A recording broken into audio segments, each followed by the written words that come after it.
Kids feel really entitled these days, Kim. Yeah, but we made those monsters, Kim. I didn't. I just tried to raise them. And you spoiled them. At this point, I'm with Monique. F them kids.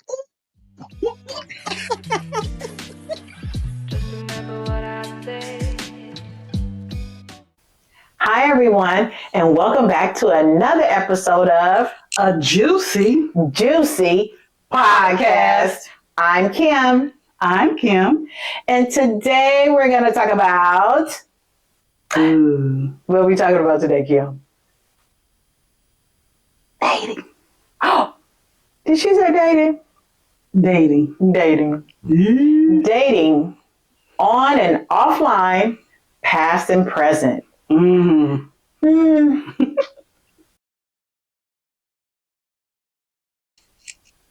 And see, what my problem is, when I care about somebody, I genuinely care about them. So I can like him and we can hang out and go to the movies, whatever, but I don't like you. But when I like you, yeah, it's a difference. It's a difference. Just like I like vanilla ice cream. And I like Now, see, Oreo cookies and cream. See, I'm different in that. If I don't like you, I don't like you. See, that's kind Like, of that's hard. I don't entertain. I don't entertain it. If I'm not interested from the get, I'm not interested. Period. You can approach me, say hello to me. It doesn't appeal to me. So I'm not going to waste my time or your time or create a narrative that allows me to be in a space with you only to. I understand that. And there's some people that I don't like at all. Some people that, you know how you talk to them and then you talk to them for a minute and you go, yeah, we're not going to mesh. You know, like, for instance. Hold on. How long does that take for you? Let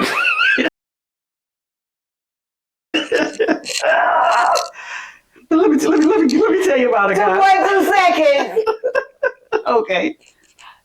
For instance, I was talking to this man. We were just talking, like, oh, what you like, this.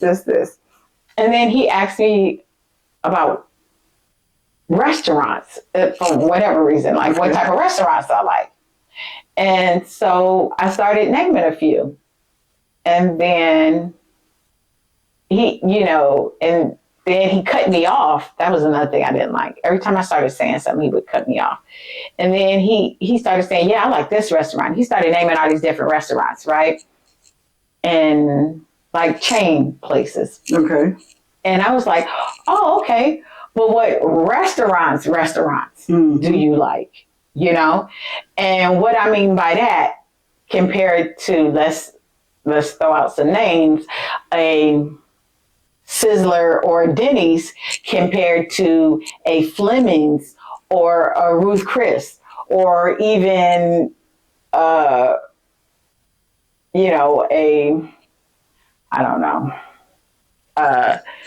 something like that, a little more upscale is what I'm saying compared to regular. I think some of those are chains too, but okay. They're all chains, but I'm talking about upscale compared to upscale and not upscale. Let's do that. Oh, okay. Okay. Fast food as opposed to sit down prepared food. Okay. No, not necessarily fast food. Like, there's a different atmosphere if I go to Denny's compared to when I go to Houston's. Okay. Okay. And so it's like that, like, or you would say like Red Lobster and Chili's compared to Sizzlers. It's a different, even though they are pretty similar, there is just a different whatever, you know? And so, yeah, so he was talking, he goes, oh yeah, I don't go to this. Oh no, I haven't been to this place. I haven't been to that place. Either way it goes, his budget and my budget didn't align. Okay. And so I was like, yeah, no need for me to put it. After that, it was like no need for me to put this energy into this.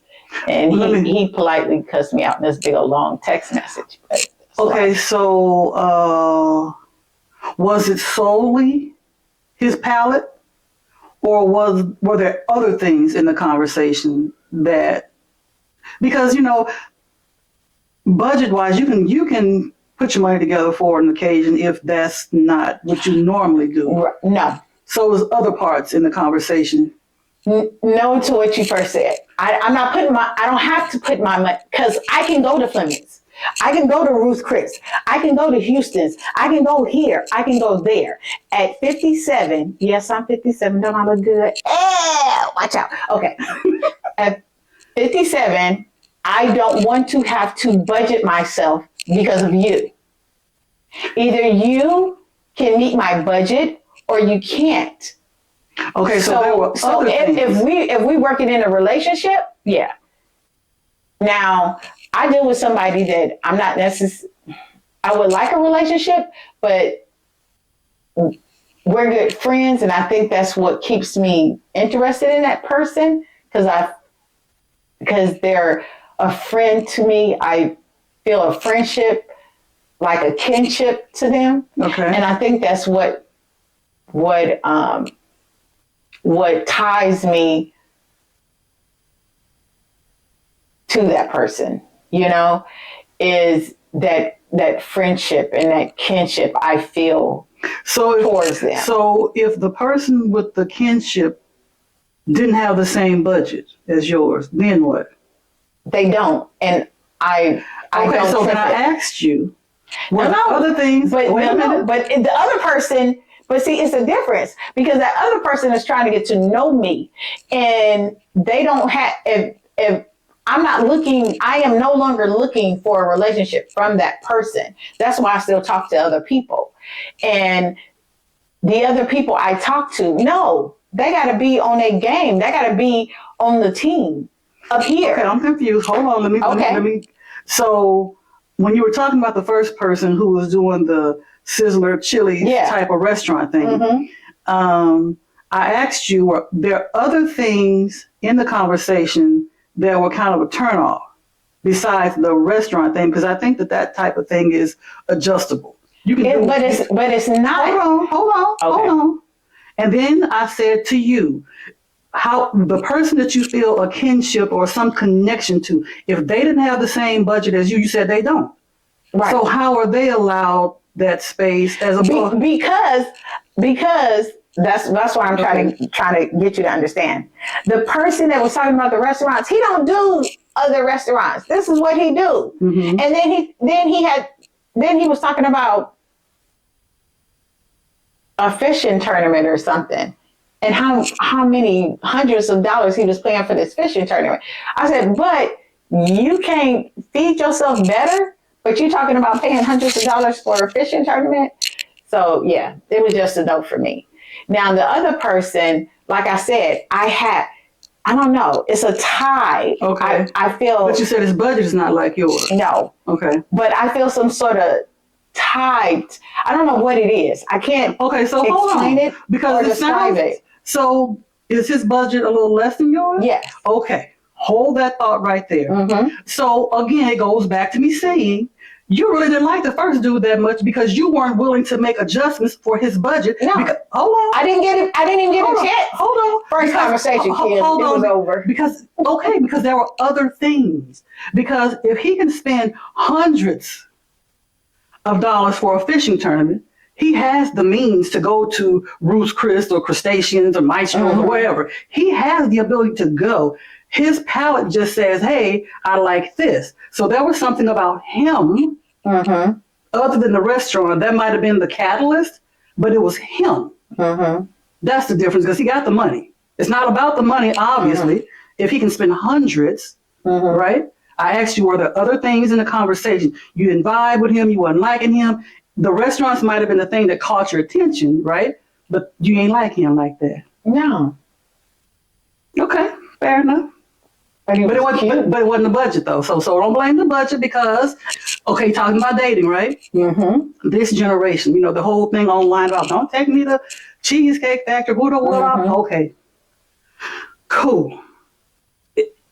It's the person, right? Because there are plenty of women, old and young, who go to Cheesecake Factory with no problem. Right. You know, and just because someone takes you to Maestro's or Station or Mr. Childs or Nobu doesn't make them a good person or a good partner. No. You know what I mean? Yes. So I think that that's something that we have to understand in our dating. So if it's the person, it's the person. Right. You know, Right. fair. That's fair. Right. It's the person. You like the other dude better. You like his conversation. You like the vibe better. Cool. Because we see it. We see the celebrity relationships that fail. They live in all these big lives. They're jet setting in the private jets, and they got the Birkin bags, and they doing all these financially. I'm not saying it was just it. But I'm saying is that if you're not open to go to a because I don't go to upscale restaurants all the time right either. there. You have to be open You're to just it. saying so. But basically, he was closed-minded. It wasn't the budget. Specifically, he was closed-minded. Okay, that's fair. Okay. I get that. You can look at it that way too. I guess. But that's the thing, right? When we date, we find all of these variables and all these little. But what is the big picture? Do you vibe with that person on the level that you want to vibe with them on? Do they make you laugh? Do you have a good time with them? Are they caring? Are they kind? Are they respectful? You know, we don't seem to talk about those things as much as we talk about, well, you can't get my nails done. You can't take me here. You can't do all this. Somebody can do all of that and beat your brains out. Right. Do all of those fantastic financial things for you and treat you like dirt. Is that what you want? And be disrespectful. Yes. Is that what you want? So is it okay if you secure the bag, are you willing to be mistreated for that bag? Right. Because that's what we talk about when you talk about dating then, as opposed to dating now through the advancement of social media and all this stuff. You get all this information pushed at you. And even us older people, we get caught up in that trying to assimilate type of thing. I'm old. You're 57, I'm 59. I'm going to be 60 if the Lord say so in January. So what is it that we really want? What do we know? Because we're being told it used to be dude down the block that worked for the post office. Took care of his wife, his kid. They had a good family and they was happy. Boom, end the story. What is it that we're looking for? What is I still want the dude down the block that worked for the post office. You know, I don't mind him. I just want him to have a little excitement in him. I want somebody that is okay. Then that's but it's a personal thing, right? Okay. I want somebody that I can go on a cruise with besides girlfriends. I want somebody that I can take a day trip somewhere, and they, you know, have the means to do so. And I want somebody that I can have really good Scooby snack with, you know? What is that? What's Scooby snack? Scooby snack. Oh.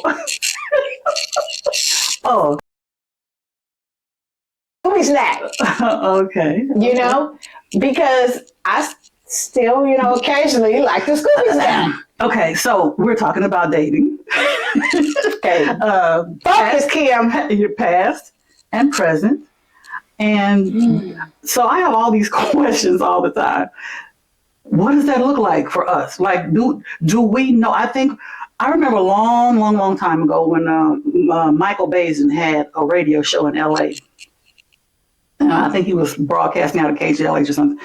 And he said, women say they want a good man, but they wouldn't recognize one if they tripped over him.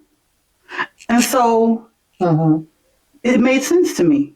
And you know, what does that mean? What makes a man a good man? Do we know?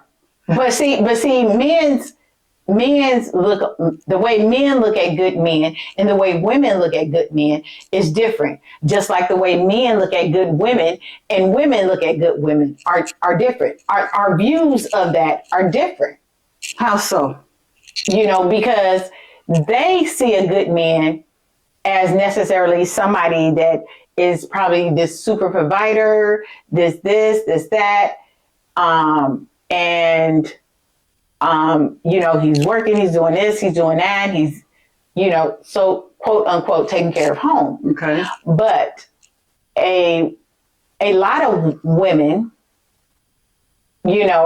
they have their own money these days. Okay. And I'm not talking about these young women. I'm not talking about these girls with these fantasies. I'm talking about seasoned women. We have our own money. We have our own this. We just want somebody to meet us, semi where we're at. So, like, girl, I've seen an interview not too long. Did you see the interview with Lisa Ray? No, but I kind of got little pieces of it. Okay. Only the part about, what's the girl? The Murphy chick. Oh, yeah. I didn't see the entire interview. Okay, so Lisa Ray said something that I could totally get. Okay. And so it flew over some people's head. And then some people want to call her materialistic and all this other stuff. But it resonated with me because I could totally understand. Okay, what did she says that she dates rich man because a rich man she doesn't want to make anybody struggle necessarily to meet what she can provide for herself. Okay. Such as she gave an example. She said most people go on vacation for a weekend or a week, and she wants to go on vacation for a month. And a lot of men can't do that. Regular men. You understand what I'm saying? So I can understand why she says she dates the class of men that she dates, And so I'm saying for me, I just want somebody to meet me where I am. And that's only not financially, it's, physically, it's mentally. I want to be able to have a stimulating conversation. I want to be able to be comfortable in saying my truth and saying what I want to say and not be judged and not for it to be thrown back in my face. Because if I can't share my secrets with you, who I'm sharing them with? Who can I share them with? Okay. So, again, I think I might be too idealistic. Mm-hmm. Because when you said how men see a good man and how women see a good man, it's different. It is. Now, in my thought process, good is good. Mm-hmm. Because that good man is always that good man for the right person. Mm-hmm. The one who's loyal, faithful, comes home, takes care of family, does whatever, is a stand-up person. Some women find that boring. Mm-hmm. And because I've had the experience of having friends or people that I know go, he nice, but mm-hmm. Okay, so he doesn't work for you, but that doesn't make him not a good person or right. a good man. Okay. Mm-hmm. You know what I mean? Yes. And that good woman, how we see a good woman is a good woman. Mm-hmm. I don't necessarily think we have to agree across the board. The person just doesn't work for you. Mm-hmm. Like you might have a man might have a woman who people say is a good woman. She's the homemaker type. She's respectful. She's this, that, another thing. And maybe he needs somebody who's real freaky in the bedroom. Mm-hmm. But God bless her, that's not her. Mm-hmm. So he finds a need to go find that excitement. Mm-hmm. It's different things. Or this guy's a provider.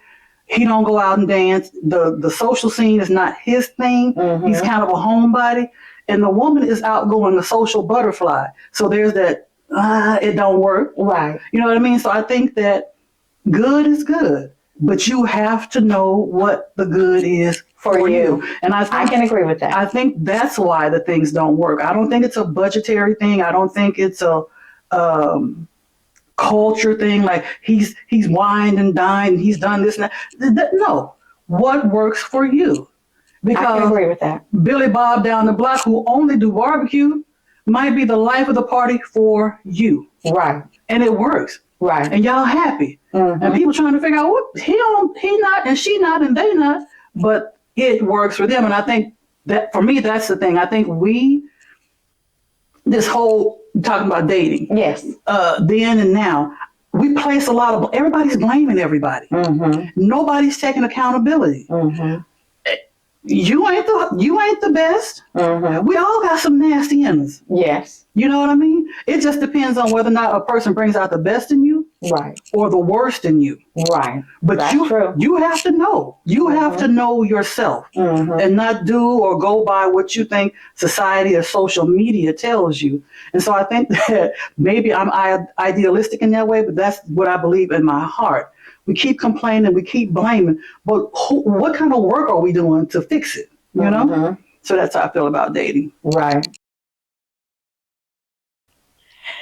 With that being said, how do you feel about dating then and compared to now?